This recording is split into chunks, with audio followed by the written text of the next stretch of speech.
Eh, Halo, selamat siang semuanya. Kembali lagi setelah kita Selamat siang. lama tidak bertemu ini webinar. Ini adalah meets kita yang pertama di tahun 2021. Ya, ini mohon maaf agak lama karena saya baru sempat mengurus untuk meets yang kali ini dan narasumber. Oh ya, tema kita hari ini adalah Tenun Tanimbar yang akan dibawakan oleh Kak Sinta. Ini Kak Hia Sinta Klise. Halo Kak Sinta, apa kabar? Halo. Halo. Baik, salam kenal semuanya. Ya. Salam kenal, Salam kenal semuanya juga. Salam kenal Mbak. Mbak panggilannya Mbak apa Sinta. ini? Mbak Sinta. Sinta aja. ya. Iya, Sinta aja. Salam kenal Mbak Sinta. Baik, Kak Sinta, untuk memulai memantik diskusi pada siang hari ini pertanyaannya untuk pemantik ya. Sebenarnya Ya. tenun Tanimbar itu yang seperti apa dan ciri khasnya itu yang bagaimana? Dan yang membedakan dengan tenun-tenun yang lain itu apa? Silahkan Kak. Ini untuk pertanyaan yang pertama. Ya, halo semuanya. Sebelumnya saya perkenalan dulu aja ya kali ya. Iya, ya. Saya ini Sinta, besar di papa saya orang Tanimbar dan ibu saya orang dari Jawa.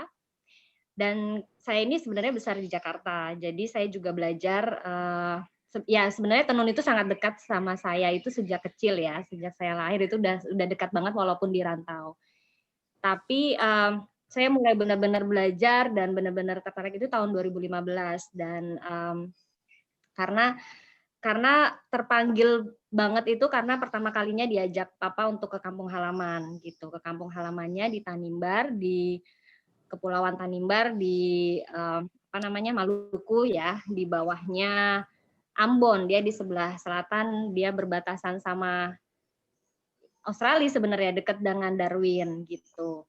Nah di sana tuh benar-benar jadinya saya merasa semakin dekat dan benar-benar cinta banget kan setelah saya datang ke sana dan merasa cinta banget baru saya mulai lebih mendalami tentang tenun gitu di sana gitu. Dan tenun Tanimbar ini sebenarnya hampir sama tenun-tenun yang lain. Dia ininya ikat, tekniknya itu ikat, teknik ikat. Jadi ya seperti yang mungkin sudah ada yang tahu. Jadi untuk mendapatkan motif yang seperti saya pakai ini diikat dulu, baru dicelup gitu.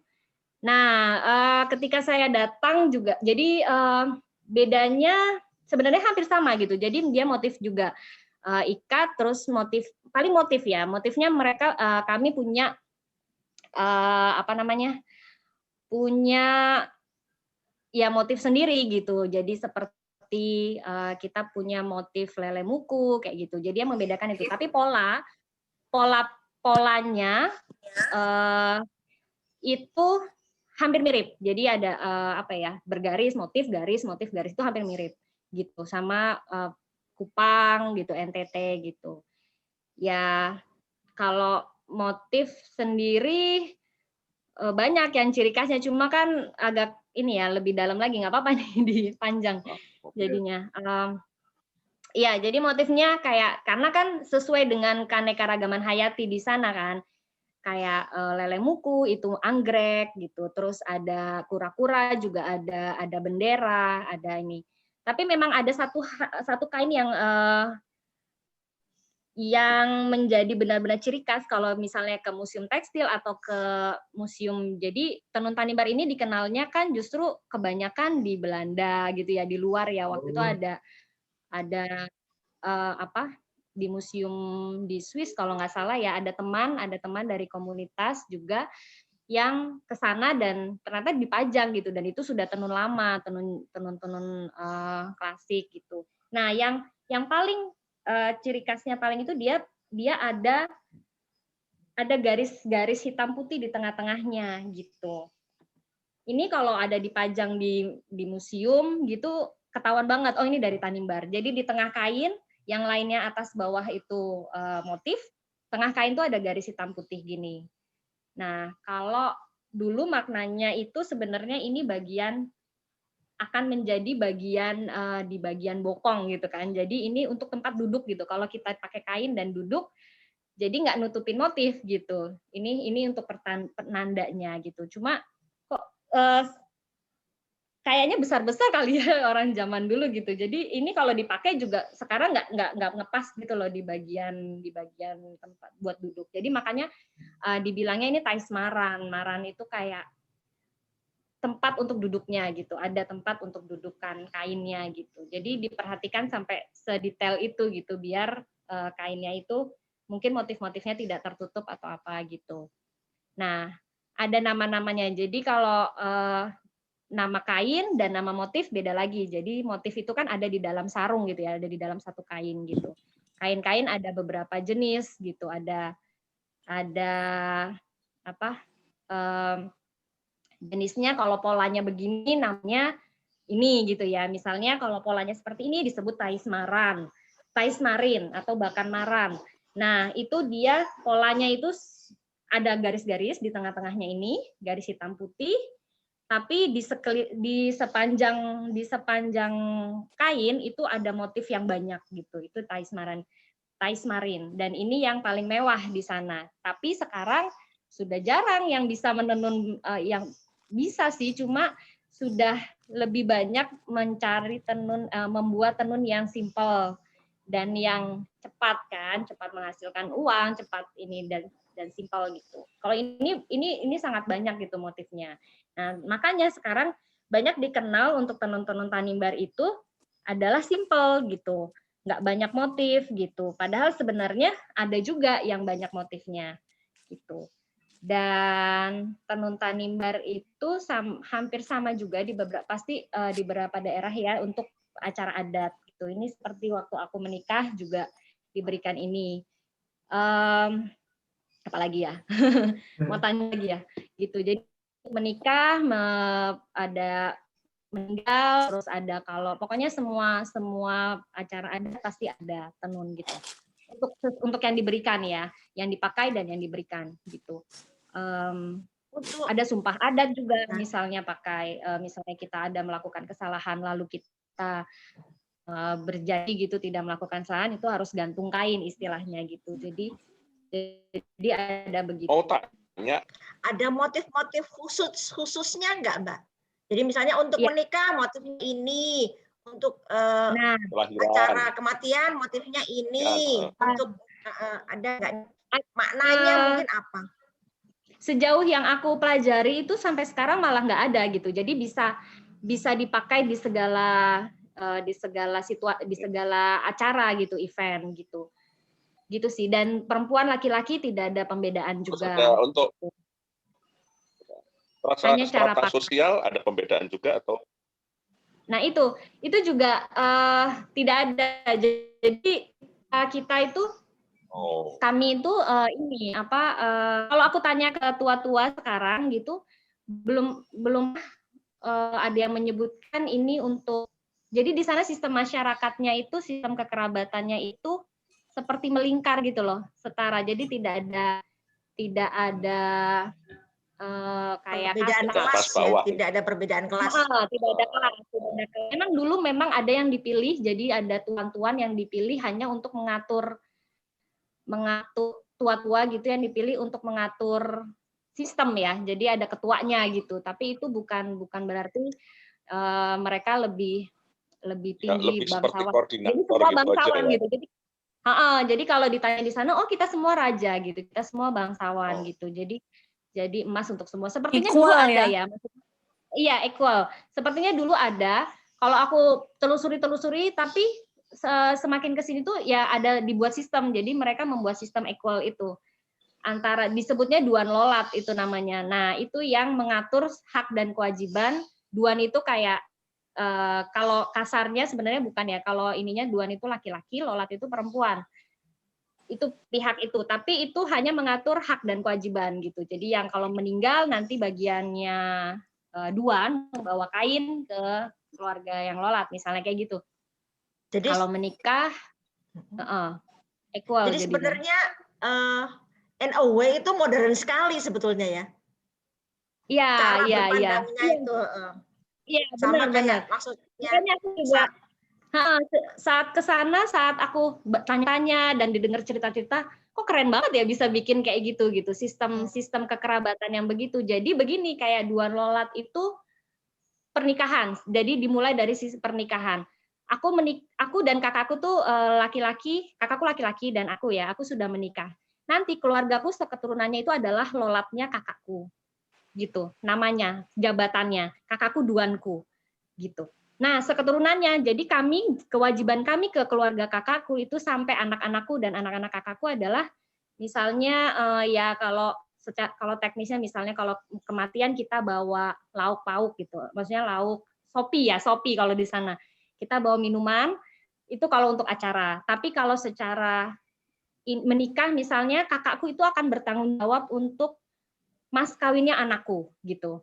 Nah, tapi kesannya kakakku tuh duan itu harus dihormati sama aku gitu kan. Sama keturunanku tuh dilayani. Jadi kalau acara gitu kita yang menuangi sopi. Tapi kakakku itu kan punya istri. Misalnya sama orang Tanimbar. Istrinya itu, kakakku punya ipar dari istrinya. Kakakku juga lolat untuk keluarga si istrinya. Gitu. Jadi kakakku kan punya istri kan. Jadi kakakku itu juga dia juga sebagai lolat di keluarga istrinya. Keturunannya harus melayani keturunannya ini. Jadi itu berputar gitu. Itu melingkar ya, equal. Nah, itu sih garisnya tapi garis laki-laki ya, Mbak ya berarti ya. Ya, tapi tetap garis laki-laki. Ya. Cuma menghormati keluarga istrinya juga. Kebetulan tapi kalau ini tidak berlaku bukan tidak berlaku ya. Kalau misalnya kan kita kawinnya udah kawin keluar ya, kayak aku kawin saudaraku suamiku kan orang Jawa gitu, jadi kan aku nggak jadi duan gitu karena suamiku kan orang Jawa gitu, kecuali ini sama-sama orang Tanimbar di sana ya, karena kan ya masa zaman dulu kan kita sama-sama di dalam Tanimbar aja gitu kan, kami sama-sama di Tanimbar gitu. Nah padahal kan K itu kan sebenarnya dekat ya, Tanimbar K disebutnya, itu dekat sama kami, tapi sistemnya sudah berbeda. Di sini sistemnya di Tanimbar sudah berbeda, di K masih ada adat, masih ada kasta katanya, kalau ada keluarga yang dari K, cerita gitu itu masih ada kasta di K, jadi mirip-mirip di Bali ya, kalau K katanya ada saudara tua atau apa gitu, masih ada sejarahnya gitu. Dan terus Tanimbar dan K itu masuk secara administratif masuk di Maluku, tapi kalau saya lihat patung, kain dan segala macam agak mirip ke NTT ya dan Timor. Iya, kalau Tanimbar ya. Secara kultural ya, Tanimbar terutama tuh. Secara kultural saya lihat patung, kain dan segala macam agak mirip NTT dan Timor ya. NTT, Kupang, iya Timor. Beberapa, jadi kalau cerita kakek-kakekku gitu, tua-tua di sana itu Tanimbar memang tidak ada suku asli gitu. Jadi jadi ada yang moyangnya dari Kupang, ada yang moyangnya dari Filipina, ada yang moyangnya. Jadi kalau kita tanya ke beberapa keluarga, ceritanya akan berbeda-beda. Ceritanya berbeda-beda. Nah, dan itu dulunya perang akhirnya kan, karena memperebutkan satu tempat tempat tinggal gitu. Dan setelah tapi mereka membuat kesepakatan akhirnya, karena perang-perang terus membuat kesepakatan untuk damai gitu. Jadi dibuat sistem seperti itu, ada sistem kayak yang pela gandong itu gitu. Jadi ada antara desa ini sama desa ini ada perjanjian untuk tidak berperang lagi gitu. Nah, makanya motifnya itu juga ada motif anak panah. Jadi motifnya kebanyakan sebenarnya juga menggambarkan sejarah perang itu sih sebenarnya. Dan kalau tanya sejarah itu memang sejarahnya kebanyakan perang. Nah, karena ya dari banyak tempat, ada yang dari Papua, orang-orangnya, moyang-moyangnya gitu. Dan lucunya itu jauh-jauh sekali ya, kalau aku diceritain moyangku katanya dari Persia gitu. Maksudnya itu yang menceritakan adalah aku bukan di dekat kota kabupaten, jadi masih menyeberang pulau lagi, masih Dan benar-benar yang istilahnya pedalaman misalnya ya, kalau kita orang kota ngomongnya gitu, pedalaman gitu ngomongnya kami dari Asia besar, kami dari ini kayak gitu. Jadi turun-temurun diceritakannya begitu gitu. Gitu sih kalau aku tahu. Makanya itu mungkin termasuk garis perdagangan juga nggak? Maksudnya kan gini, kalau kita tahu Ternate, Tidore, terus kemudian Ternate, Tidore dengan cengkeh, terus kemudian Banda dengan pala, itu dia kan kemudian punya satu komoditi yang kemudian jadi satu jalur perdagangan ya. Nah, kalau Tanimbar sendiri ada sesuatu yang anehnya sih memang kalau ada itu, kayak itu menjawab bahwa terus kenapa ada dari Persia, dari apa? Karena dia dalam satu jalur perdagangan itu. Iya sih. Mungkin ya. Karena ceritanya kan cerita yang apa ya, yang seperti mistis gitu ya, ceritanya mitos gitu. Bukan ilmiah gitu kan. Nah, aku sih yang anehnya kalau mas kawin, kayak mas kawin itu juga ada gading gajah sebenarnya. Nah, itu kan jauh banget dan tidak ada gajah kan di sana gitu. Nah, mungkin itu juga sama hiasan kita adalah cendrawasih gitu untuk perempuannya gitu, cendrawasih. Yang di fotonya ya itu ya. Hiasan cendrawasih untuk kakak itu ya. Ya, ada cendrawasinya gitu, dan entah ya, mungkin emas-emas juga gitu, ada pengrajin emasnya. Kalau jalurnya itu, kalau cerita-cerita sudah seperti jadi mereka berlayar gitu ya, tuh moyang-moyang berlayar, dan sepertinya Tanimbar itu seperti pulau yang sudah terakhir gitu, karena di bawah banget kan, dan sudah akhirnya ya menetap di situ gitu, karena pikir sudah tidak ada lagi pulau sana gitu, kalau cerita-ceritanya gitu. Kalau dari kain-kainnya Mbak, itu warna-warnanya tuh warna alam atau warna kimia? Nah, sekarang itu sejak nenekku ya, nenekku itu meninggal 90-an, tahun 98 itu sudah sintetis. Ini nenekku yang buat. Itu sudah sintetis dan sudah banyak yang berkembang sintetis gitu. Nah, justru itu makanya sejak aku tahun 2014 ya, pertama kali 2011, lalu aku kembali lagi ke sana, itu ya aku lihat itu aku akhirnya mencari tahu lagi untuk yang yang alami, pewarna alami dan masih pakai kapas tintal tangan, dan itu sekarang sudah sangat langka sekali. Nah, itu kenapa aku bikin brand ini, brand Lamerenan, dan Yayasan Lamerenan ini mau coba untuk itu lagi melestarikan lagi gitu. Sekarang akhirnya sedikit sekali yang sudah menenun, yang masih menenun, dan kapas-kapas itu sudah akan tidak dipakai, akhirnya dibiarkan liar saja gitu, bukan di kebun rumah gitu. Biasanya kan di depan-depan rumah. Kalau nenekku cerita itu di depan-depan rumah gitu. Tapi di zaman nenekku aja sudah banyak yang tidak mau pakai gitu. Termasuk nenekku waktu itu. Nah, itu yang membuat keprihatinanku akhirnya, karena kan ya semakin lama ya tidak sustain kan jadinya. Jadi, dan setelah aku punya kesadaran, tadinya juga aku nggak paham tentang itu, dan ikut komunitas segala macam dan punya kesadaran, oh ya ini lebih sustain, walaupun lebih susah, lebih lama, tapi lebih sustain gitu. Nah, jadinya aku mulai dengan memotivasi sebenarnya, memotivasi sepupu-sepupuku. Jadi yang tersisa di keluargaku, regenerasi juga masalah kan, di banyak tempat juga untuk tenun gini, yang tersisa di keluargaku, keluarga intiku itu hanya sepupuku setelah nenekku meninggal. Nah, akhirnya ya itu, aku bersama sepupuku awalnya untuk mencoba lagi terus mencari yang masih mau menenun kapas kayak gitu, menenun pakai kapas. Gitu. Tapi sekarang yang kami kembangkan pelan-pelan banget. Akhirnya aku pernah belajar dari kerjasama sama belajar sama Perkumpulan Warna Alam Indonesia. Nah, di situ untuk memotivasi penenun lagi sama yang membeli, karena warna alam kan biasanya tidak cerah-cerah ya, seleranya kan sudah berubah, seleranya lebih suka yang cerah, yang ini, dan itu kami mau mempopulerkan lagi gitu. Oh, ternyata warna alam juga bagus gitu dan menarik gitu. Nah, itu benang masih dari kami gitu. Jadi dari Jakarta, dari sini, dari Jawa ada benang dan dicelup sama pewarna alam dari kelompok Warlabi, ada anggotanya gitu, aku kerjasama baru tak kirim ke sana gitu. Itu untuk, nah di sana masih mencelup ada beberapa penenun saya di sana itu yang mau gitu untuk mencelup ininya, motifnya. Ini kan biasanya motifnya dicelup, diikat lalu dicelupkan, dicelupnya pakai Wantex gitu kan, biasanya pakai sintetis lah. Nah itu sudah mulai mau tuh, jadi itu perjalananku sih. Dan belum full gitu, belum ya, apa, iya belum. Ya, niat mulia semoga banyak. Semoga bisa terus melestarikan. Semoga bernafas panjang. Ya, semoga. Nah, Kak Sinta. Kalau dilihat, ya. Kalau dilihat dari para penenunnya itu gimana ya Mbak ya? Apakah muda-muda atau tua-tua, ada regenerasi enggak? Ya, karena kan itu. kalau kita mau sustain juga. kan juga harus memperhatikan itu. Ya, ya.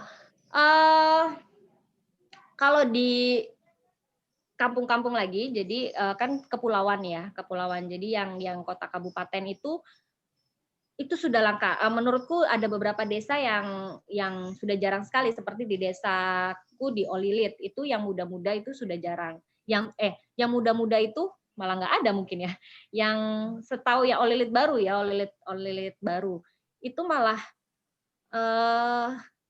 apa namanya yang muda itu sepupuku aja waktu itu. Ada sih kakak sepupuku juga ada, kakak iparku juga ada. Terus tapi kebanyakan tua.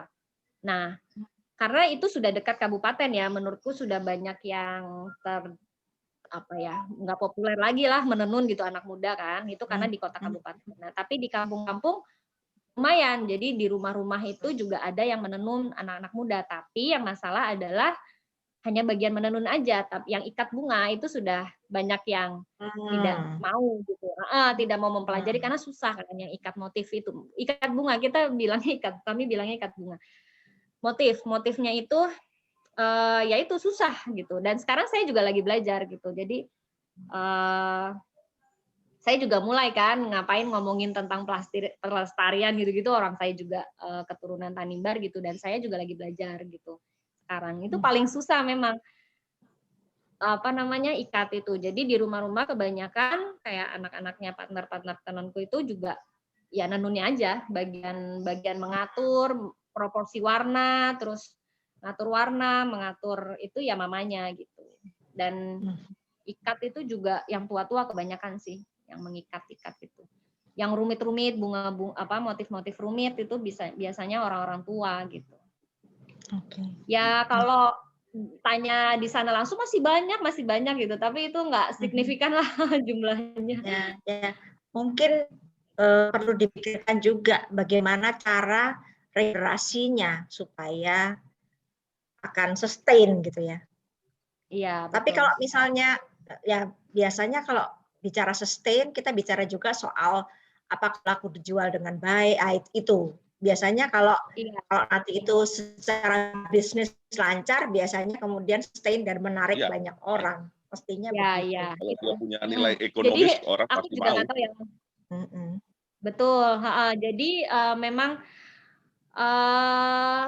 nggak tahu ya, waktu itu aku ya mulainya ya jalanin aja gitu kan, cuma memang itu sangat pengaruh saat aku mendatangkan ke sini, ada kakak penenun gitu ke sini dan melihat tuh lo lihat gitu, kalau untuk yang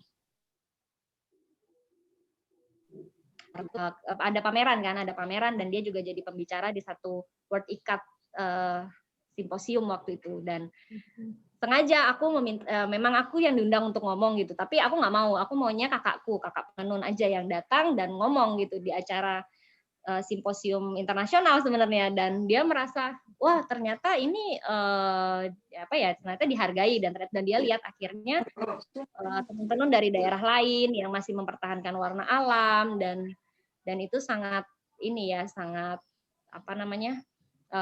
dihargai secara ekonomi juga gitu, dan itu akhirnya mulai semangat ke sana, balik lagi dan semangat gitu. Terus untuk anaknya juga datang ke sini, anaknya kan kuliah juga di Jawa, lalu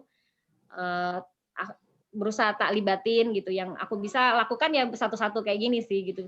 Berusaha dilibatkan di kegiatan di Jawa gitu ya, biar lebih ini kan. Dan baru mulai, oh iya aku mau menenun lagi deh gitu. Aku bisa waktu itu diminta bantuan mama gitu, tapi aku mau mencoba lagi gitu. Terus tapi udah nggak, karena kuliah, karena ini kan nggak keren gitu ya menenun gitu. Jadinya pas dia sudah datang ke sini dan melihat, oh enggak ya ternyata keren juga gitu. Kenapa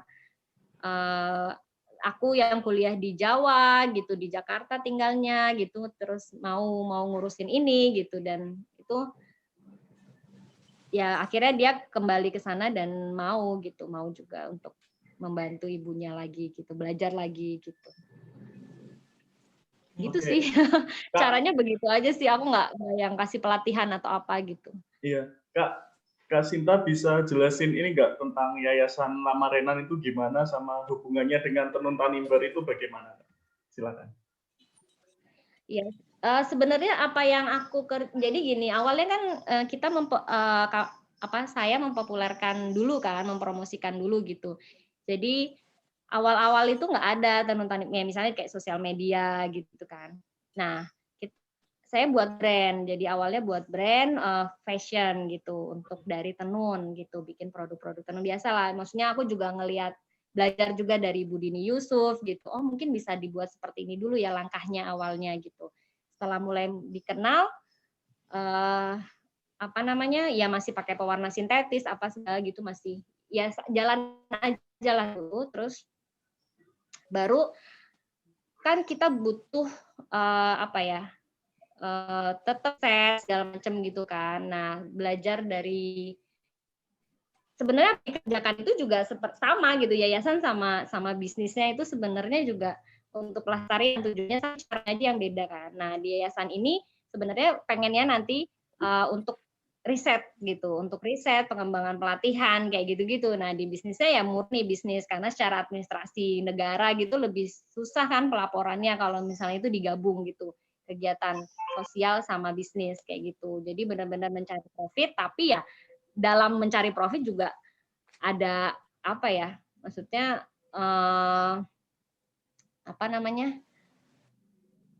sudah kegiatannya juga sama ya, makanya ada konsep social enterprise itu kan sebenarnya. Nah kayak gitu, jadi di yayasan hanya dipisahkan aja secara badan hukum aja gitu, kegiatannya mirip-mirip sama-sama, kayak mengundang penenun ke sini untuk pameran, tapi sebenarnya itu juga untuk pelatihan juga ke penenun untuk itu gitu, untuk pelatihan warna alam juga di Jakarta waktu itu di Museum Tekstil gitu deh. Gitu. Kegiatannya kan lebih ke riset, terus pelatihan, terus kayak gitu. Dan ya kecil lah, ini aku sama suamiku sama teman-temanku kayak gitu. Cuma sekarang karena lagi kebanyakan ya aku sama kakakku aja di sana gitu untuk membangun ini. Bukan yayasan besar, belum. Ini hanya sejak di administrasinya gimana gitu, biar ada ininya lembaganya biar lebih resmi aja gitu. Itu berarti juga ini Kak, memasarkan tenun-tenun Tanimbar juga di yayasan itu ya? Ya, jadi di kegiatan bisnisnya akhirnya aku bikin CV jadinya. Jadi CV Tenun Tanimbar itu memasarkan tenun Tanimbar di situ gitu. Nah, ya keuntungannya juga ke yayasan atau dua-duanya dijalanin bareng gitu. Cuma secara pelaporan segala macam kan yayasan tidak mencari untung kan. Nah, tapi kalau aku belajar sih, maksudnya ini yang menurutku lebih enak gitu. Terus kalau misalnya kita ada kayak kemarin COVID, ada bantuan COVID dari komunitas gitu kan, nggak masuk bisnis kan, itu adalah yayasan gitu. Jadi kita bisa salurkan lebih leluasa aja gitu. Nah, kayak gitu sih. Kalau kita pasarin tapi bukan di yayasan, jadi di unit bisnisnya gitu. Pasarin produk gitu. Tapi yang kegiatan yang sering jalan ya saran itu. Ya. Mas Sinta, ini ada teman yang untuk di segi ekonomi bisnisnya tuh berapa biaya membuat kain yang sederhana, berapa lama, kemudian pertanyaannya banyak nih, berapa harga jualnya, berapa profit marginnya, pasarnya di mana, dan berapa besar jumlah dan peningkatannya. Saya cuma baca loh. Terus terang aku tuh terus terang itu sulit banget loh gitu. Aku tuh benar-benar menghitung keuntungan gitu, profitnya itu hanya dari material apa yang terlihat ya. Tapi kayak misalnya menghitung kayak lamanya aku nggak prediksi gitu. Jadi biaya itu tuh sebenarnya harusnya itu aku hitung ya. Cuma karena aku kayaknya terlalu banyak yang dikerjakan gitu ya. Nah, itu jadinya nih aku ingat ya, material itu misalnya kayak biaya produksi itu kasarnya gitu ya, kasarnya sampai datang ke sana itu sekitar 1,5 gitu, dan aku 1,5 juta. Itu karena begini, jadi gini ya, ini panjang sebenarnya. Ini secara bisnis mungkin aku memang nggak oke ya gitu, jangan ditiru. Karena aku kekeh mau pakai pewarna alam, tapi di sana masih belum bisa. Jadi memang aku membeli benang-benang yang benang katun atau tencel di sini yang lebih ramah lingkungan. Dan yang ada di sana itu dari Surabaya. Aku juga nggak tahu ininya, motifnya apa, mereknya apa, dan sulit dicari sekarang. Tapi ada gitu dari zaman dulu tuh dari Surabaya gitu, benang apa gitu, bordur atau apa gitu. Nah akhirnya aku pasok benang dari sini, lalu aku warnai pewarna alam dengan anggota Warlami, baru aku kirim ke Tanimbar. Di Tanimbar itu juga bukan langsung di kota kabupaten, masih nyebrang pulau lagi. Dari situ baru pindah kainnya jadi dan dibawa lagi ke kami di sini. Nah itu tinggi banget sebenarnya ininya, panjang prosesnya. Dan jadi aku jualnya ditambah ongkos resiko, biaya riset. Nah, biaya resiko itu karena angin kencang, tidak bisa ngirim kain. Ada acara adat, tidak boleh, tidak bisa, terus menenunnya juga harus sekarang ini lagi harus bertani kayak gitu-gitu. Itu sih, jadi biaya kasar itu sekitar 1,5 juta ya kalau pewarna alamku ya, warna dari Lamerenan ini. Dan aku 1,5 lebih lah, aku jual 3 juta gitu di ininya. Bisa gitu. Tapi kalau pesan langsung dari sana itu harga sana itu ya 1 juta untuk 1 sarung gitu, 1 jutaan kayak gitu.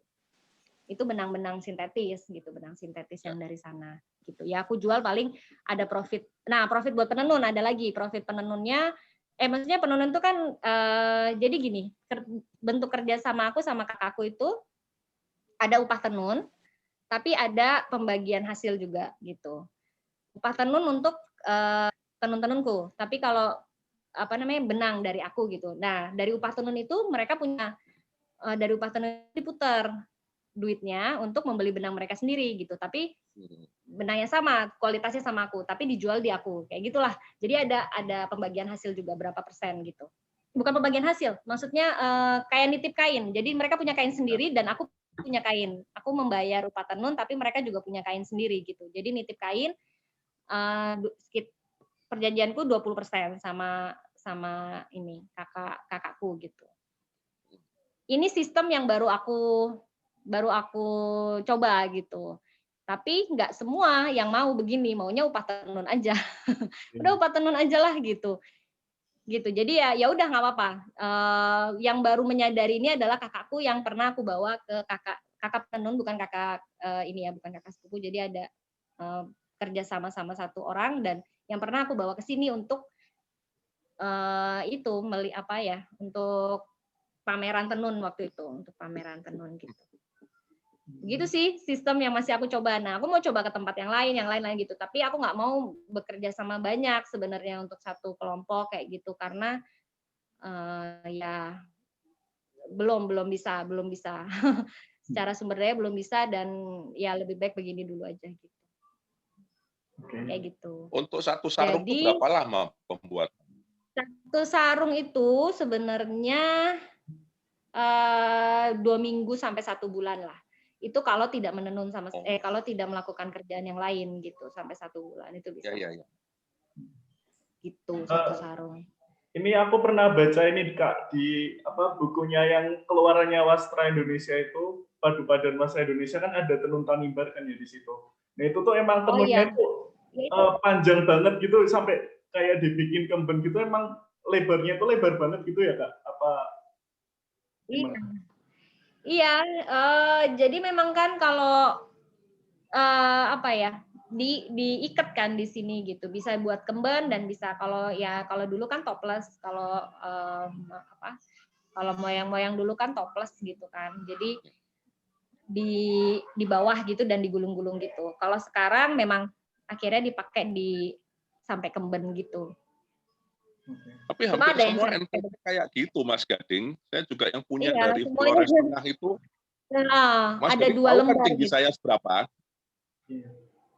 Oh itu. Mas Gading. Iya ya. Ya. Padahal saya tuh setinggi ini kain itu tuh hampir seleher. Wow. Ya digulung-gulung gitu. Jadi memang tinggi sekali. Kain-kain rata-rata kain tenun di timur itu. Tapi itu los gitu kan Kak, nggak sambungan jahitan 2 kain gitu kan ini? Sambungan. Oh sambungan. Sambungan. 2 biasa. Iya. Jadi ada tengah-tengahnya itu nyambung dijahit karena dibuat kayak 2 lembar. 2 lembar. Sambung 2 biasanya. Di sini di tengah-tengahnya kita ada sambungannya. Dan itu tinggi, saya aja yang setinggi ini aja sampai hampir ke leher kok. Bu Leli mendelep udah hilang udah. Kalau untuk tutup jenazah gitu kan, jadi bisa jadi kayak selimut gitu sampai ke atas gitu. Oh iya. Jadi sebenarnya itu juga tujuannya kan, gitu. Jadi banyak kain bagus yang sebenarnya masuk ke dalam kubur gitu karena dan nggak ada untuk jenazah gitu. Untuk kalau penutup jenazah itu dibawakan di liang kubur ya Mbak ya? Saya pikir ditutupkan doang terus nanti dibawa pulang. Enggak, ada yang dipakai gitu ditutupin lalu dibawa ke liang kubur. Ada yang dikasih langsung ke keluarganya gitu untuk pertukaran adat kan. Nanti dia akan pakai lagi untuk kasih ke orang lain. Tapi ada yang tutup peti itu sampai ke kubur gitu. Wow. Ya. Kalau di Jawa kan ditutupkan jenazah berlapis-lapis, tetapi kan kemudian dibawa lagi gitu loh, diambil lagi ya. Iya, makanya kalau nanti yang polyester, benang-benang polyester itu tetap ada sampai selamanya di bawah tanah. Iya. Kan plastik kan. Gitu. Kak, ini ada Instagram atau yang media yang buat polyester. Kenapa? Ada sosial medianya nggak buat apa? Buat kalau misalkan ibu bapak-bapak yang datang di sini tuh pengen beli tenun tanimbar tuh gimana? Ada. Ya itu. Lamerenan itu yang tadi. @lamerenan aja. @lamerenan di itu ya? Facebook ada, di Instagram ada. Itu biasanya aku cerita-cerita aja sih di situ, curhat-curhat. Cerita-cerita tentang tenun sama ada webnya sebenarnya lamerenan.com tapi nggak terlalu aktif, aku malah kebanyakan di sosial media gitu. Bisa langsung WA gitu juga bisa. Jadi aku Mbak, yang sekarang ini jembreng nggak Mbak? Kainnya boleh? ini ya. Biar kita ikut menikmati. Iya. Ini pakai benang. Oh, yang ini dulu ya. Yang pertama kali yang adat lah. Ini. Nah, waktu aku menikah, aku diberikan ini. Itu tanggung jawab keluarga laki-laki dari buyutku untuk memberikan aku kain tenun. Nah, tanggung jawab keluarga laki-laki dari nenekku, saudara laki-lakinya nenekku, itu 3 turunan ya, 3 turunan itu saudara laki-laki bertanggung jawab untuk pernikahan. Nah, itu baju nikahku. Lalu kalau mamaku orang Tanimbar, kebetulan mamaku orang Jawa, tanggung jawab dari dari saudara laki-lakinya mama itu adalah cincin kawin kalau nggak salah ya, cincin kawin. Aku lupa sih waktu itu. Ya, kayaknya cincin kawin. Jadi karena mamaku kan bukan orang Tanimbar gitu, sebenarnya saudara laki-lakinya. Tapi kalau aku nanti dapat mas kawin, mereka yang dapat. Keluarga laki-lakinya, saudara laki-lakinya buyutku, saudara laki-lakinya nenekku, dan saudara laki-lakinya mamaku gitu. Mas kawinku gitu. Nah, ini disebutnya taismatan. Ini sederhana sih. Taismatan itu motifnya hanya ada di 2 tempat, atas dan bawah. Gitu. Kalau dipakai. Bentar ya. Jadi kalau dipakai, memang kebanyakan hitam ya. Untuk adat itu kebanyakan hitam sama merah marun gitu. Mungkin karena pewarna alamnya dulu itu gitu. Nah, jadi atas dan bawah, makanya matan itu berarti mata. Cuma ada motif utama yang besar itu di 2 sisi, atas dan bawah, gitu, di ujung-ujung kain. Di tengah-tengahnya hanya ada garis-garis sederhana aja. Ini juga ini yang sekarang memang untuk adat juga dipakai ini. Tapi yang paling mewah adalah yang tadi. Itu namanya, dan motif ini sebentar. Motifnya olipan. Ada motif lipan gitu. Motifnya tersebar banyak sekali. Motifnya itu tergantung si penenunnya sendiri ya. Ada dia lihat lipan, dia bikin motif lipan. Dia lihat ular, dia bikin ular gitu. Dan itu banyak sekali. Tapi yang sering dibuat itu lipan, anak panah, bunga anggrek gitu. Sama bendera. Mereka bilangnya bendera. Terus sudah. Lalu yang ini yang paling mewah sebenarnya. Yang disebut paling mewah ini yang tadi taismarin, yang khasnya banget kalau ngelihat ini pasti tenun Tanimbar gitu, karena garis-garis tengahnya ini gitu. Dan motifnya yang menyebar itu adalah motif titik-titik kecil-kecil, ada yang besar sih di ujung-ujung kain, tapi motif kecil-kecil ini itu sebenarnya ulerati, ulat 100, ulat yang banyak gitu. Itu menandakan proses kehidupan gitu, proses awal sebuah kehidupan gitu. Jadi ini biasanya, dan ini yang paling mewah memang. Yang sekarang sudah yang buat gitu. Aku berusaha merestorasi lagi, membuat lagi, tapi hasilnya juga tidak sehalus dan sekecil-kecil motifnya yang dulu gitu, yang berhasil. Lalu ada yang simpel, sederhana, taisikatim. Mbak tanya. Ya, monggo silakan. Yang warna marun tadi itu warna alam atau sintetis ya? Yang ini warna alam.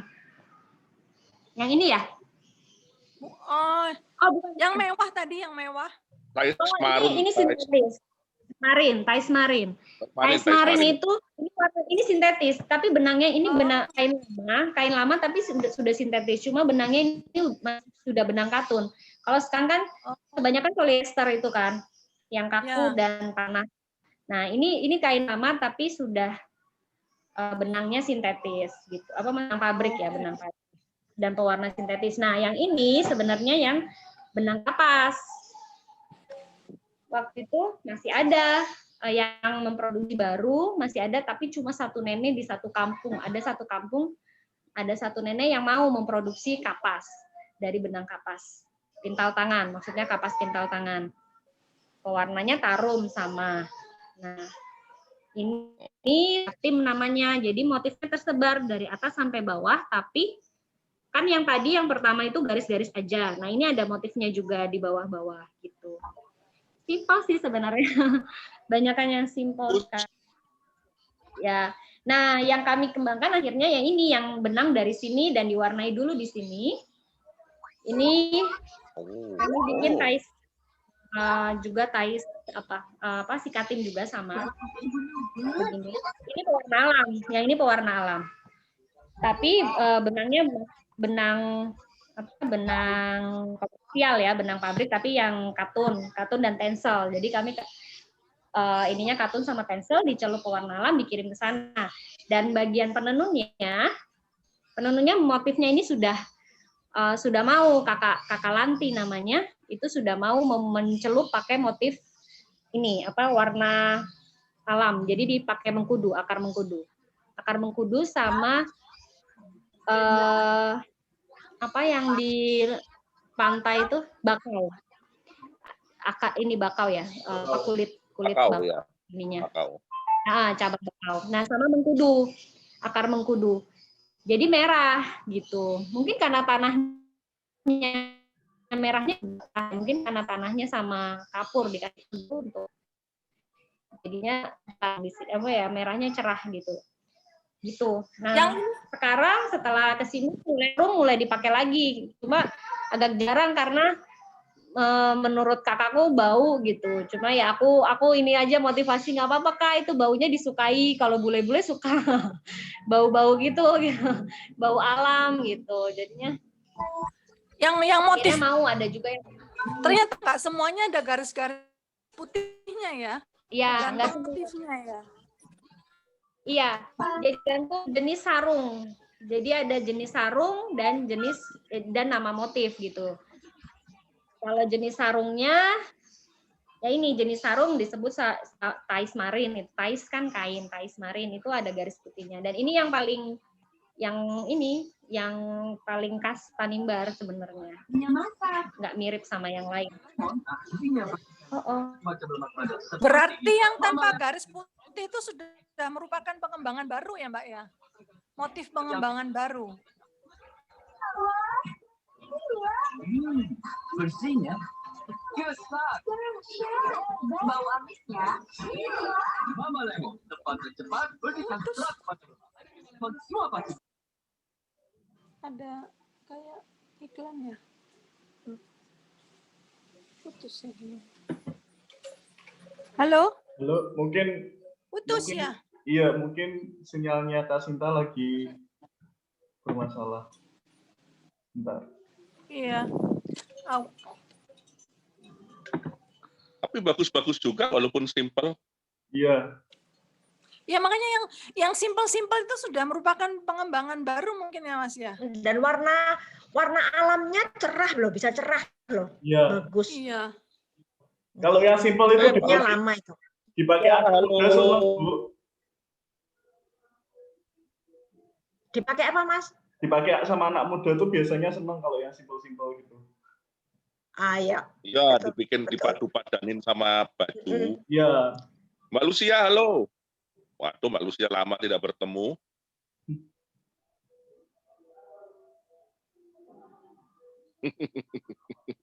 Warna alam itu kalau ditaruh di kain sama di benang memang beda. Kalau di benang warnanya lebih mencolok daripada di kain. Oh, itu kenapa kalau tenun-tenun pakai warna alam kok warnanya so api ya?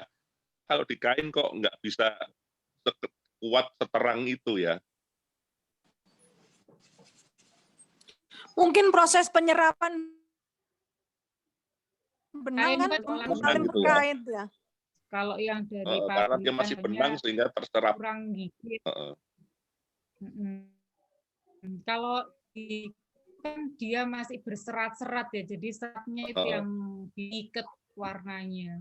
Apalagi kan itu celupnya itu lama itu kalau tenunan itu.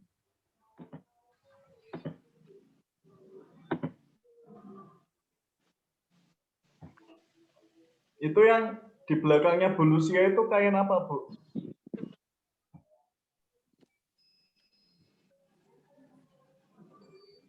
Oh, sinyalnya. Kena mendung ini loh, angin mendung dan angin kencang. Iya, di rumahku juga. Iya.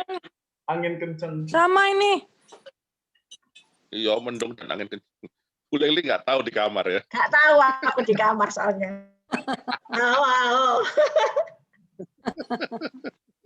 Loh. Genta angin bunyi semua ini karena angin kencang. Loh, itu Tante Heni lagi di Omah Wangi Terawas tuh, Tante. Iya. Oh, iya. Oh, enaknya. Makanya kok hijau royo-royo seger. Untung sinyalnya lagi berbaik hati. Iya, lo angin itu. Iya, Bu, angin kencang. Angin. Saya lihat di tempatnya Mbak Heni itu kelihatan banget angin. Iya.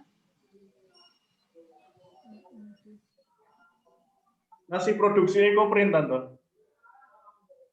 Masih, ini lagi nyiapin workshop untuk 230 anak sekolah. Wih, Wow. Jadi repot. anu loh Mbak Heni, jaga Ya, Bu protokol Leli. kesehatan loh, jauh-jauh. Iya, Bu. Jadi bukan yang celup-celup. Persiapan buat tas gendong untuk 230 ya lumayan, gempor. Lumayan. Iya. Matur nuwun. Foto-fotonya kita bisa ikut menikmati. Iya, ya Bu Leli. Mas Gading, Mbak Sinta bisa ditelepon lagi kah? Ya, atau ini sudah gimana? masuk, Bu. Tadi sinyalnya jelek. Bentar. Oh, sudah masuk ya. Ya, tapi masih Ya. proses join audio.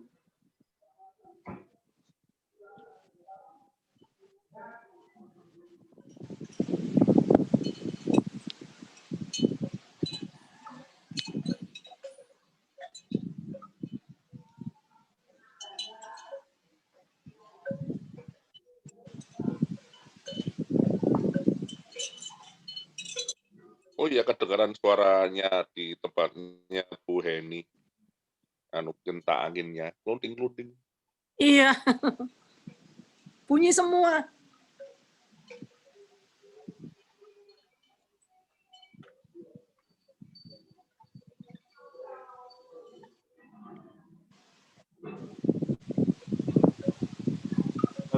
Halo Kak Sinta, sudah ini kan? Ya, Oke. halo. Halo.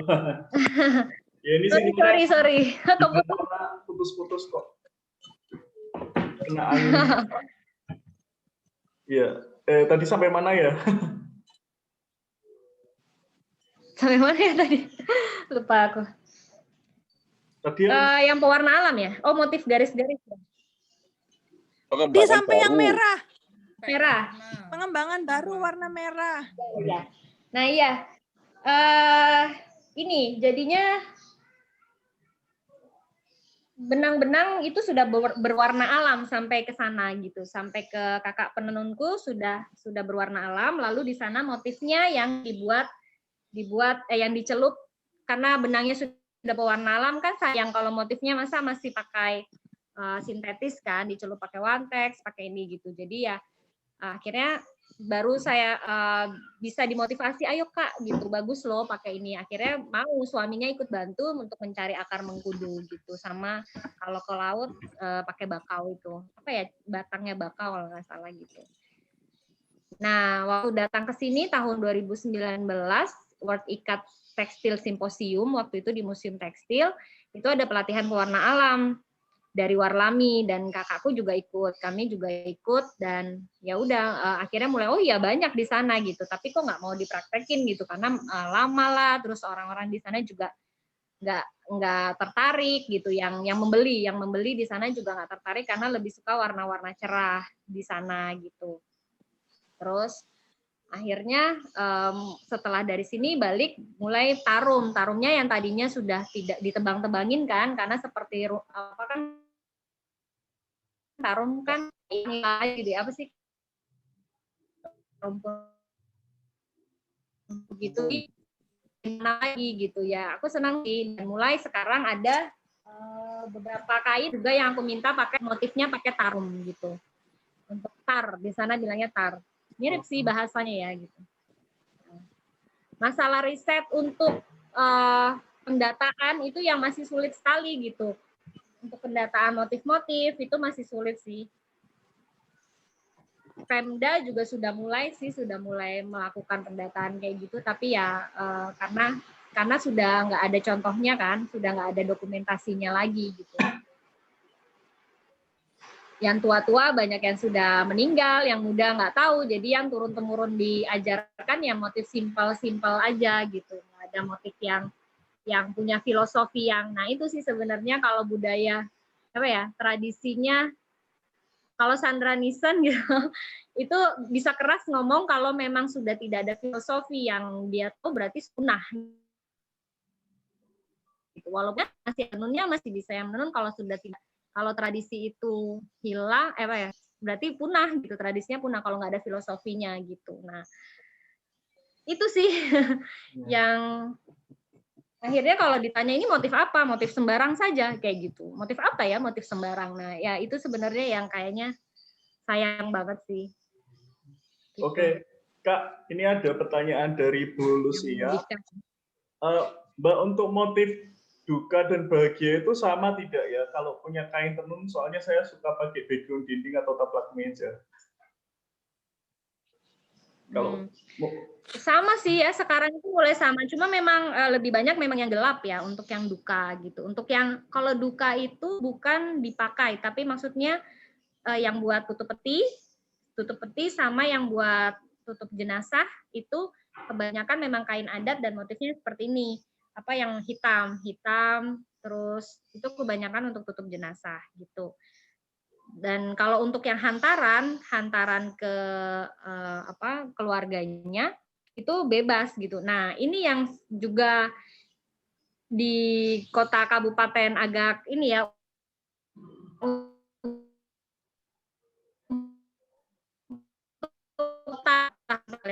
banyak itu sekarang adain print batik, coba print kain apa namanya, dan maksudnya yang penting tumpukan kain gitu. Waduh, itu aku udah beberapa cerita dari ketua dinas pariwisata, bahkan bapaknya meninggal ada hantarannya seperti itu di antara kainnya. Di pernikahanku juga begitu untuk memenuhi itu. Jadi yang penting ada kain banyak gitu kan yang diantar. Karena kalau di kota kabupaten ya sudah tidak ada yang menenun di satu rumah, kebanyakan di rumahnya sendiri gitu keluarganya.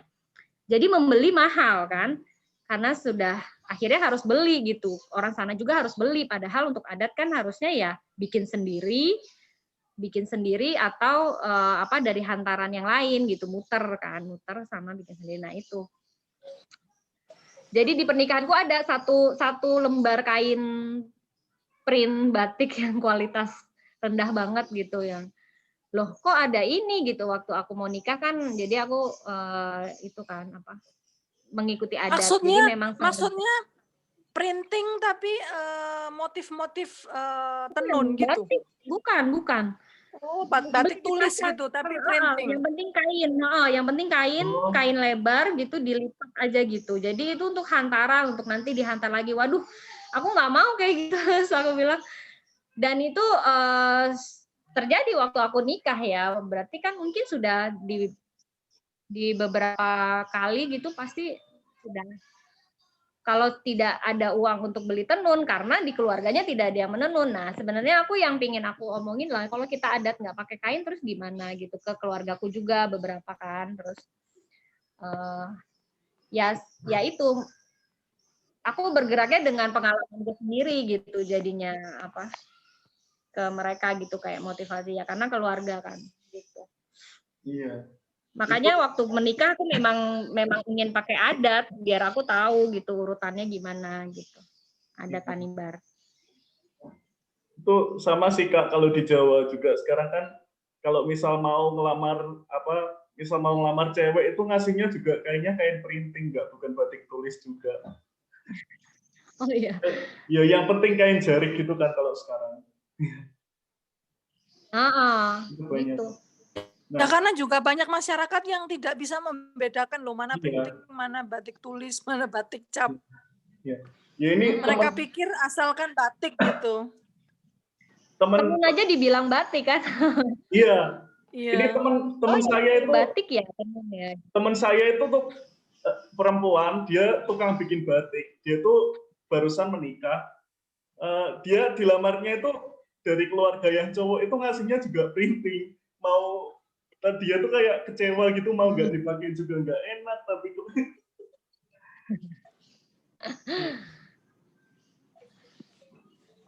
iya ya.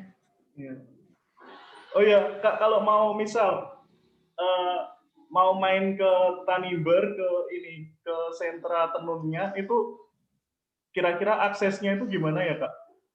Maksudnya naik pesawatnya itu naik nanti di bandara mana? Iya, itu ke ini sih, ke mana? penerbangan langsung kan. Sebenarnya kalau beli tiket langsung Jakarta Saumlaki namanya. SXK ya kalau nggak salah, Jakarta Saumlaki, tapi nanti akan ganti pesawat di banyak pilihannya, ganti pesawat di Ambon gitu.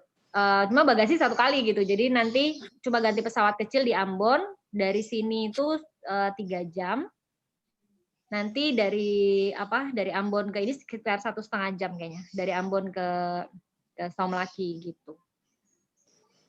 Ada dari Halim, ada dari Suta, Halim juga udah ada. Nah, di sana transitnya cuma di Ambon aja, Mbak. Ada Makassar, cuma biasanya Makassar itu nggak ganti. Jadi kayak ke Jakarta Ambon itu di Makassar nggak ganti pesawat gitu. Transit tapi nggak ganti kalau nggak salah. Aku sih selalu yang direct gitu, yang Ambon langsung ke Saumlaki. Gitu.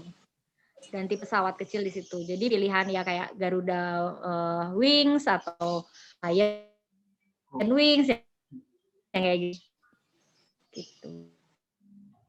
Terus ya sentra tenunnya ya, sentra tenun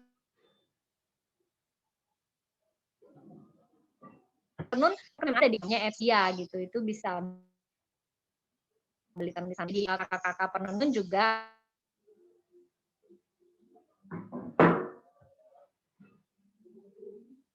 ada tipe yang dia dengan berapa persen ke aku gitu, tak potong berapa persen kayak gitu aja gitu untuk promosi apa.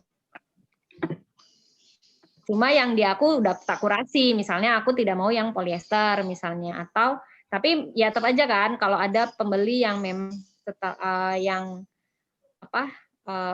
dari polyester gitu. Nah itu yang biasanya aku tawarkan kalau memang mau sintetis yang ini, kalau yang ini segini gitu harganya gitu. Karena memang belum banyak yang dan ongkos produksinya masih mahal gitu. Kecuali kalau di sana sudah menghasilkan sendiri kapasnya dan bisa mencelup sendiri semua benangnya warna-warni yang warnanya yang beragam. Ini kan baru bisa 2 warna gitu. Dan ini rencananya memang ada pelatihan lagi ya. Sebenarnya dengan adanya yayasan aku memang mencari-cari partner gitu untuk bisa mencari dana, mencari partner gitu untuk pelatihan alam ke sana gitu. Maksudnya untuk riset, untuk apa gitu. Nah, itu gaya yayasan gitu. Tapi untuk bisnis beda lagi gitu, kerja bisnis gitu. Penjualan gitu. Dan ini kayaknya mau ada lagi pelatihan lagi. Tapi sebenarnya juga beberapa yang masih menyimpan pengetahuan dari nenek-neneknya ya gitu. Tapi tidak yang dibutuhkan ya itu memang kayak yang dibutuhkan motivasi untuk melakukan itu gitu. Pengetahuannya ada gitu, tapi motivasi untuk melakukan gitu. Nah, dengan kemarin ini aku bilang memang kalau di aku harganya bisa lebih tinggi dan upah tenun ke mereka lebih tinggi, dan nanti kalau punya kain sendiri di aku juga tak hargai hargaku gitu, dengan hargaku, tapi mereka jadi misalnya kalau titip kain di Epsia berapa, di aku berapa titip kain harganya sekian, itu jadi bisa lebih tinggi gitu, bisa harapannya sih bisa memotivasi ya jadinya gitu. Tapi kan kerja untuk mempromosikan di Jakarta juga harus lebih gencar juga gitu. Aku nggak bisa menjanjikan ini segini tapi nanti bisa dapat gitu, masih itu yang ini PR-ku juga gitu untuk cepat kan nggak bisa cepat juga gitu, untuk kalau kain juga nggak bisa cepat gitu. Kalau mau beralih ya, kalau langsung mau beralih ke yang alam, yang ini mesti pelan-pelan juga sih. Gitu.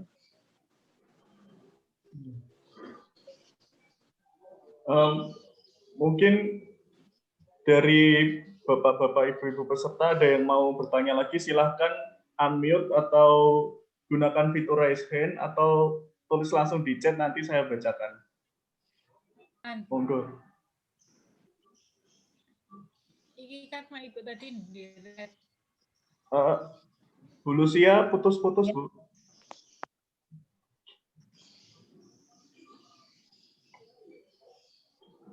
Bu Lucia mau tanya? Ya Mas, lanjutkan. Enggak jadi. Oh iya ya. Monggo, Yang mau tanya boleh di-unmute. Atau lewat chat juga nanti saya bacakan.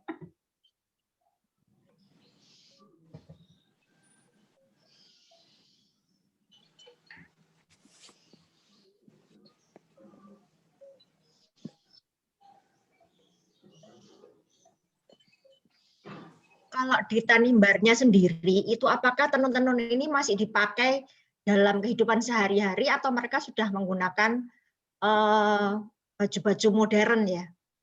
Ya, nah udah. Jadi sudah baju modern. Tenunnya kalau untuk sehari-hari enggak gitu, karena entah ya, memang karena sudah ada baju modern dan merasa sayang gitu kalau untuk pakai kain tenun gitu. Dan tenun-tenun yang sekarang sudah dibuat sudah berapa puluh tahun ya, itu memang sudah ada tenun yang diperuntukkan untuk dijadikan baju modern gitu. Jadi bukan sarung adat. Jadi menenun untuk misalnya untuk bikin jas gitu. Untuk bikin. Jadi tujuan awalnya sudah diberitahu ke penenun, saya ingin tenun untuk jas, saya ingin tenun untuk baju terusan, saya ingin tenun untuk rok kayak gitu. Jadi kalau misalnya, jadi mungkin sebenarnya positifnya adalah jadi tidak memotong motif kan, tidak kain adat tidak digunting gitu, tidak. Cuma ada negatifnya itu jadi karena itu lebih mudah gitu, lebih mudah, lebih cepat. Akhirnya sarung-sarung adat yang sulit, yang rumit, yang itu malah terlupakan gitu. Karena kan lebih cepat dan lebih ini. Jadi buat jas itu banyak. Jadi kalau permintaan untuk bikin jas akan dibuat 3 lembar kain tenun. Dengan motif seperti ini aja, garis-garis 3 lembar gitu. Lalu akan dibuat gitu. Dibuat jas. Lalu kalau rok panjang itu 1 lembar. Misalnya kayak gitulah. 1 atau 2 lembar. Tergantung besar orangnya kayak gitu. Jadi penenun sekarang yang umumnya dibuat dan yang paling banyak dibuat yaitu di sentra tenun akan begitu. Saya mau beli tenun untuk jas, saya mau beli tenun untuk ini. Jadi motif sudah dibuat sedemikian rupa sehingga kalau pas dipakai jas dia ada di mana gitu. Disesuaikan dengan kebutuhannya berarti ya. Disesuaikan dengan kebutuhan pembelinya. Iya, cuma untuk sebenarnya baik juga ya, karena itu masih dipakai gitu kan, masih bangga dipakai gitu, dan produksinya juga masih secara manual gitu, benar-benar tenun gitu. Ya sebenarnya sih bagusnya ya secukupnya itu, maksudnya seimbang ya. Jadi ada kain adat tetap dipertahankan, kalau mau modern tetap ya jangan lupain kain adat gitu, nggak apa-apa gitu. Jadi ya aku juga kalau aku mau bikin sesuatu baju apa aja. Ini juga memang aku akhirnya pakai yang aku pesan untuk bikin 1 lembar aja karena mau aku gunting misalnya. Nah, jadi itu lebih apa ya? Lebih etis ya karena mau menggunting tapi memang sudah tahu tujuan tenun ini untuk dibuat sesuatu gitu. Gitu. Ya. Ya, ada plus minusnya lah. Plusnya dari sisi bisnis juga banyak yang memakai, banyak yang ini, tapi dari sisi tapi dari sisi pelestarian busana tradisi, itu yang agak agak lama-lama nanti jadi nggak ada yang pakai gitu loh. Betul. Khawatirnya itu, ya.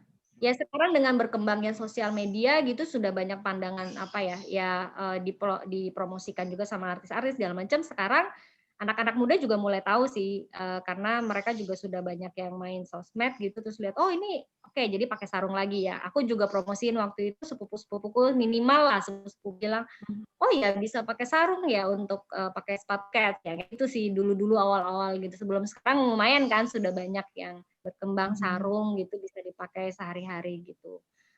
Gitu kalau ya butuh begitu juga gitu. Ya, betul. Oke, terima kasih.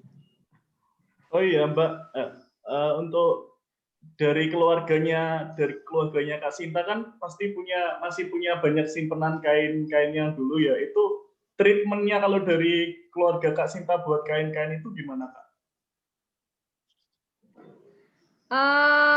Nah itu karena gini, kebanyakan ya yang disimpan itu Yang disimpan itu yang kedua ya, yang betul-betul disimpan tidak keliling. Tapi kan kebanyakan setelah kita dapat pasti ada keluarga yang meninggal, keluarga yang menikah. Akhirnya pergi lagi tuh kainnya gitu. Jadi cuma lewat doang di lemari kan.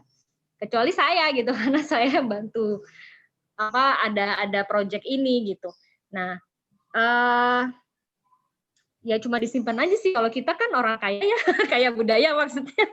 Jadi bisa nenun lagi gitu ya. Kalau orang-orang adat yang di kampung kan ngapain gitu kalau dimakan tikus ya udahlah bikin lagi gitu. Sebenarnya kan gitu. Tapi jadi kalau kita cuma disimpan aja gitu. Tapi sebaiknya memang kalau yang di kota yang beli gitu kan itu harusnya biar nggak lembab aja kan, selalu dianginin. Jadi di lemari, kalau aku sih pakai yang kayak gini, karena nggak ketutup banget kan. Oh, iya. Terus diangin-anginin kayak gitu. Cuma kalau kami biasanya ya biasa aja sih, nggak ada treatment khusus gitu. Dan sebenarnya karena sudah polyester. Polyester itu sudah yang kalau di keluarga ya, kalau di keluarga yang sebelum dikembangkan itu kan sudah tikus juga nggak mau kali kan.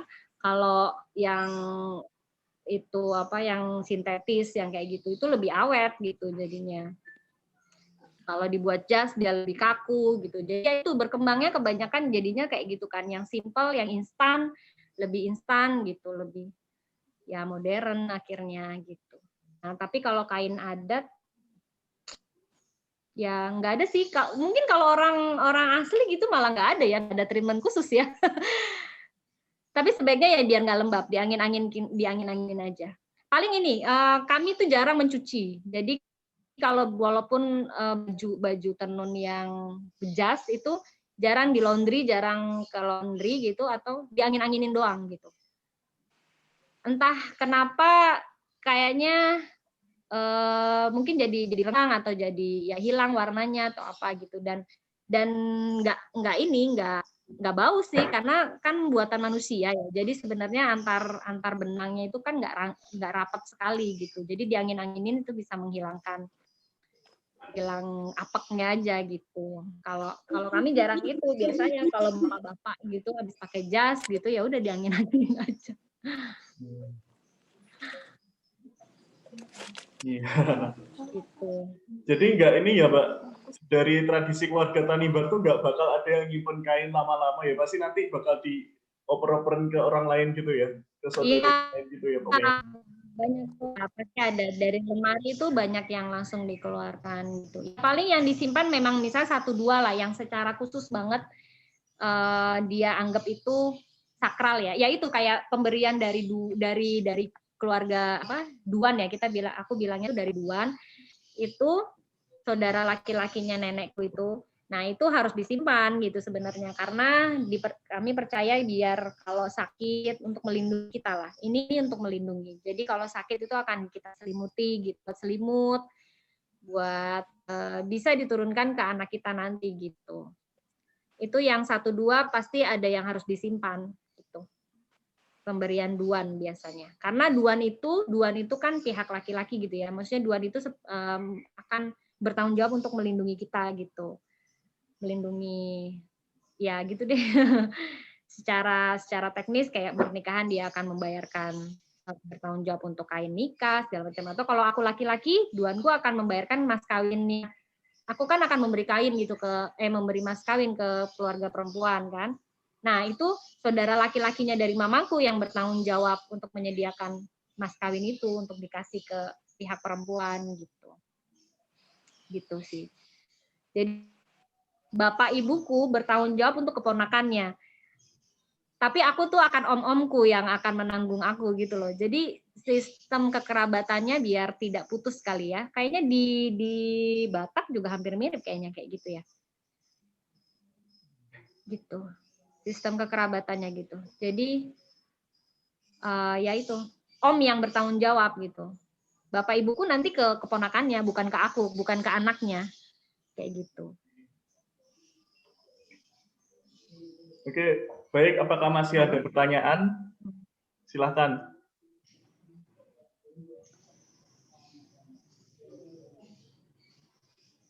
Bagaimana mendapatkan kainnya? Nah. Ya, Bagaimana mendapatkan kainnya? Nah, itu kan penting. Nah, iya Mbak, itu Mbak. Di WA. Oke. Bisa WA. Oke, Iya. siap.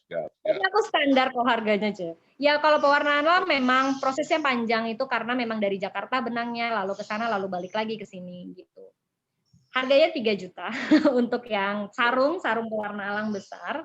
Kalau yang pewarna sintetis 1,5. Oke.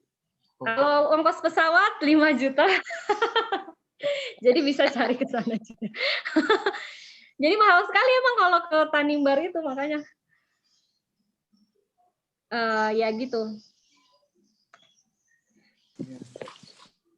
Di Ambon ada. Jadi sekarang cuma yang berkembang penenun-penenun di Ambon itu jadi dari Maluku itu kebanyakan memang penghasil tenun hanya dari Tanimbar gitu. Nah, yang ada di Ambon itu orang Tanimbar yang sudah merantau ke Ambon, sudah lama di Ambon. Jadi ada beberapa kelompok juga, ada Instagramnya bisa lihat. Nah, aku lihat sudah mengembangkan pewarna alam juga dengan binaan dari Bank Indonesia kalau nggak salah. Itu kelompok apa ya? Itu dekat bandara di Ambon. Tapi itu memang orang Tanimbar juga.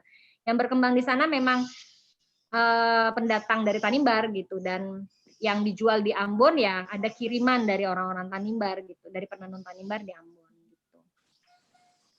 Karena di Ambon tidak menghasilkan sendiri, nggak ada. Cuma motifnya sudah mulai berkembang. Jadi yang orang Tanimbar yang ada di Ambon sudah pakai motif pala, kayak gitu. Ada cengkeh, kayak gitu. Motif-motifnya.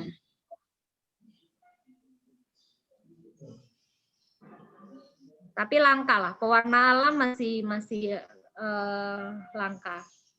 Sudah langka, bukan masih langka. Ya, semoga segera berkembang untuk pewarna alamnya. Ya. Nggak bisa pesat sih kayaknya, memang harus pelan-pelan. Ya. Karena bukan ini sih ya, prosesnya memang panjang sih. Ya. Baik, ini sudah 1,5 jam kita bersama dengan Kak Sinta. Karena mungkin sudah tidak ada pertanyaan, mungkin dari Kak Sinta bisa untuk memberikan closing statement untuk hari ini. Silakan Kak. Apa ya? Ya terima kasih. Sebenarnya aku penasaran sih, pingin tanya juga perkumpulan Bangga Berkain ya. Oh silakan Kak, nggak apa-apa. Ya. Sebelum closing statement, ya, boleh. Kita boleh. Ya pokoknya sebenarnya aku terima kasih dan sebenarnya penasaran juga. Memang ini sudah ada kegiatannya apa gitu, terus gimana gitu awalnya. Ada perkumpulan Bangga Berkain gitu, dan memang dari anggotanya dari mana aja, seluruh Indonesia atau di Jakarta aja atau gimana gitu. Ya, karena aku lihat kayaknya mukanya baru-baru semua. Enggak deh, ada Ibu Indra. Monggo mungkin Om Carlos. Ya, perkumpulan Bangga Berkain ini perkumpulan yang awalnya dari orang-orang yang mencintai wastra Nusantara, tapi awalnya dulu batik ya. Jadi dulu awalnya itu batik, tapi kemudian kita juga cinta wastra Nusantara yang lain, dan kita yang lebih spesifik lagi, selain sekedar kita suka dan mengkoleksi, kita tuh sebisa mungkin memakai dalam keseharian, ya.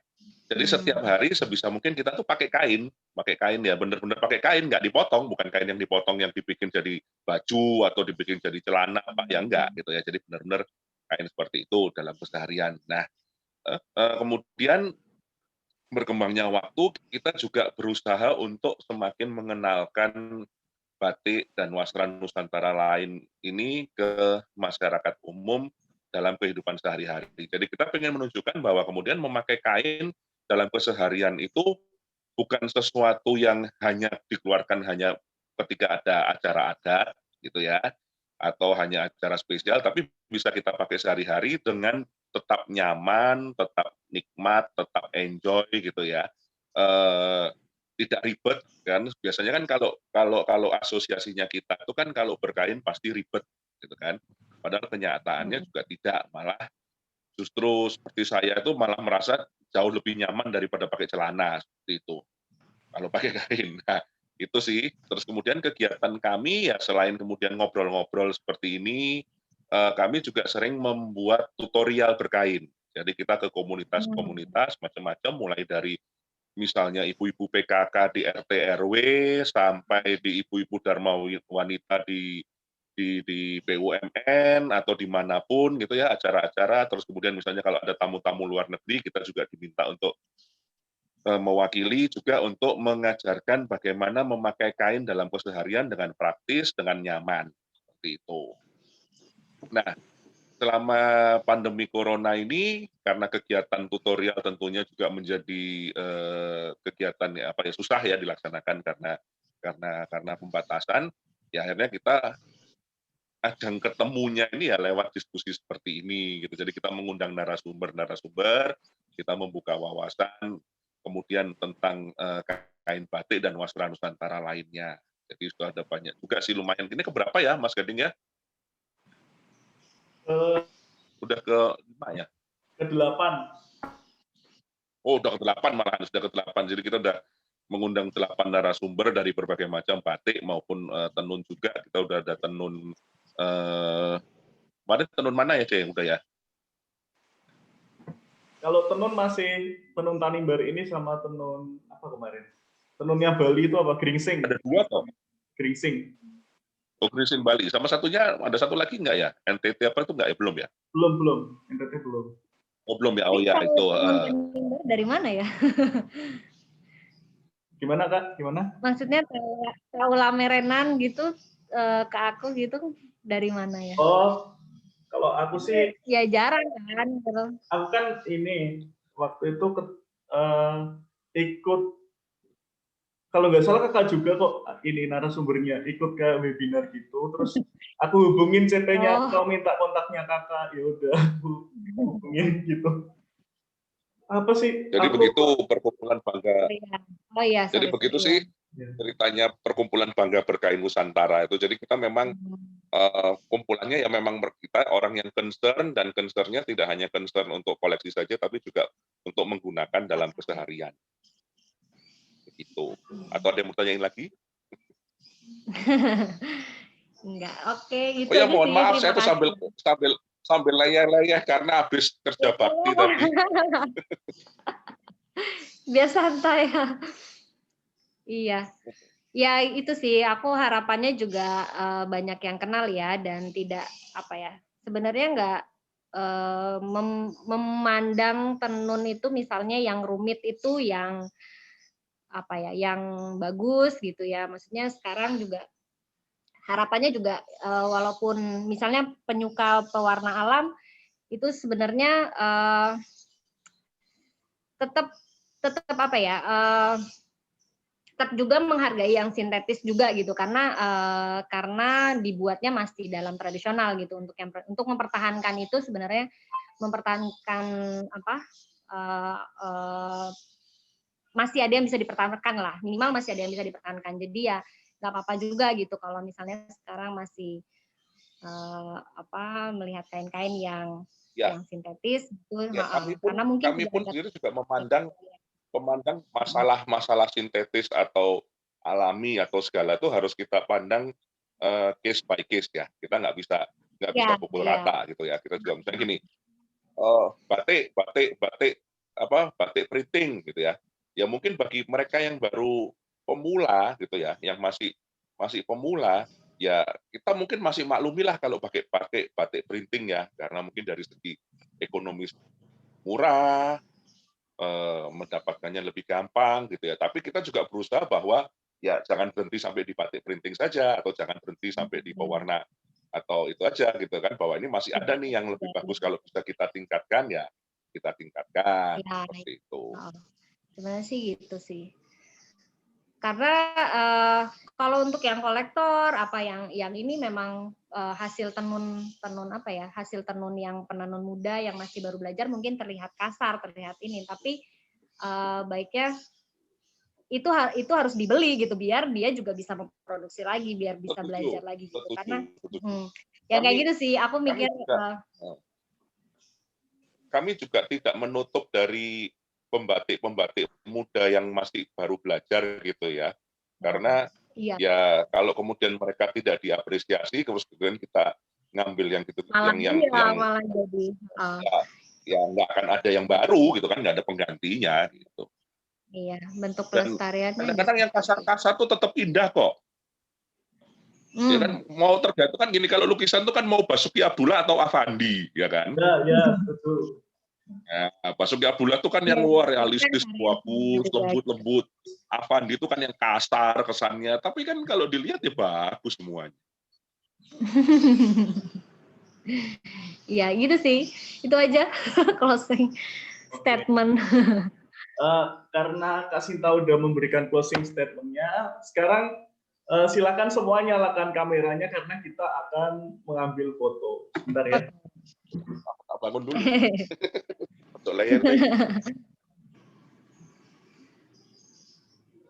Ini tadi di Jakarta atau di mana?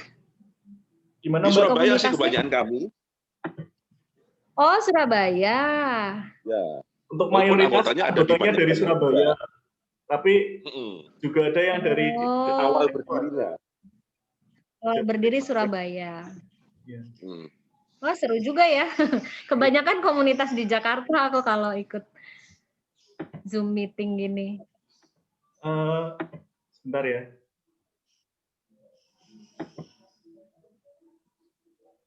Kok nggak bisa di ini? Ya. Baik. 1, 2, 3. Sekali lagi ya.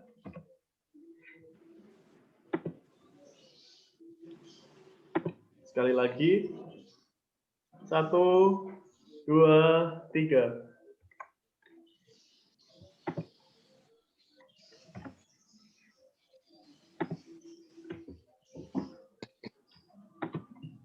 Baik, terima kasih Kak Sinta buat waktunya kita ngobrol-ngobrol hari ini.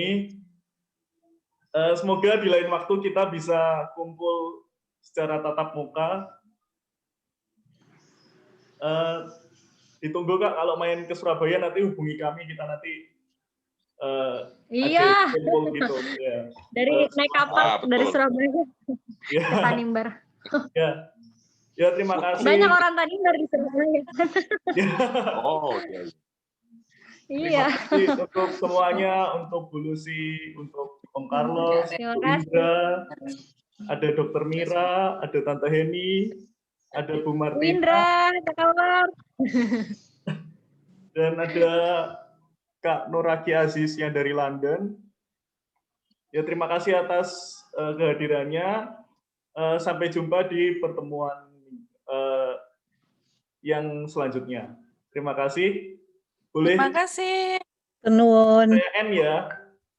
Silakan, mari. Silakan untuk melanjutkan aktivitasnya.